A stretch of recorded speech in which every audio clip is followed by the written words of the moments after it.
On the heels of the federal tax relief here in Minnesota, it will be extremely important for us to be competitive to provide tax relief here in our state as well. I have proposed substantial reductions in state spending that will allow us to do a number of things with taxes. We can get rid of the estate tax. We can eliminate the corporate income tax. We can eliminate the statewide business property tax. And we can provide across-the-board income tax rate relief, including very targeted and substantial relief for our small businesses who record their business income on their personal taxes. On top of that, we can actually undo the tax increase that was passed by the Democrats, the $2 billion increase from 2013. We can do all of that with my cost cutting and still have room for an infrastructure program that'll be so critical to the development of our greater Minnesota economy. We can do all those things if we have the will to cut spending. I plan to do it. As I stated earlier, my number one priority is tax reform. To prepare our economy for long-term success, my goal will be to get Minnesota out of the top 10 in all major tax categories, including corporate, personal income tax, and sales tax. Let's create a business-friendly, talent-friendly culture to attract and keep people in jobs. Our state tax code should stimulate investment and savings, not pick winners and losers, and should create an economic climate in which all can compete, including in the global economy.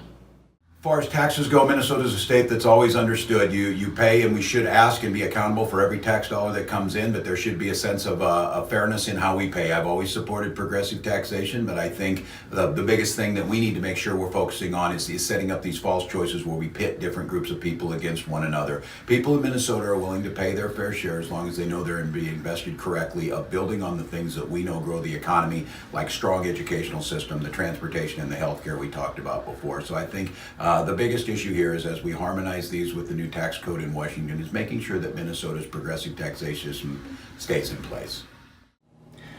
Minnesota takes too much money from people and businesses, and I could go down the list of all the taxes that are too high in Minnesota, but my focus both as a candidate and a governor first will be on the income tax.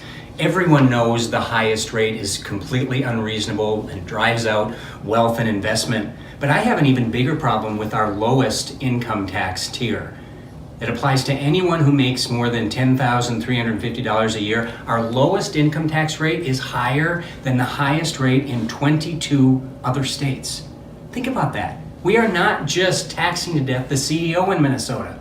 We're taxing to death the school teacher and the mechanic and the electrician and the daycare provider and frankly every struggling small business owner in this state. That has to change, and it will when I'm governor. I'm running for governor because I want to build a bright future for the people of Minnesota, and that includes strong public schools for our kids, modern infrastructure, good jobs to support our families, and to grow our economy. My job as the governor is to make sure that we've got a budget that balances, and taxes contribute to that balance. But we need a budget that works for the people of Minnesota so we can build our future, and that's my priority.